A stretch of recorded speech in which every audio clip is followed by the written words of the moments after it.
Значи ова што го рековте, господине заменик председател, требаше да го прекинете и да дискутираме по амандманите како сите колеги тука што седат и што дискутираат. Ќе прочитаме денес нешто во дневните вестници и ќе излеземе ќе го коментираме тоа. Кога ги спомнуваме 800 милиони евра, прашајте ја министерката во која зграда седи сега. Каде е Министерството за финансии сместено? И тоа е дел од тоа Скопје 2014, кај што се плаќаа кири и огромни средства од државата. И амандманот, колега, е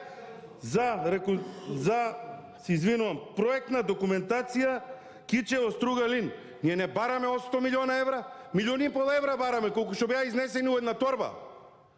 Знаете таа торбата што излезе? Толку бараме. Проектната документација за ова нема да кошта повеќе отколку целиот Луи Витон. Затоа ќе замолам сите да се задржиме на амандманите, имаме сериозни амандмани.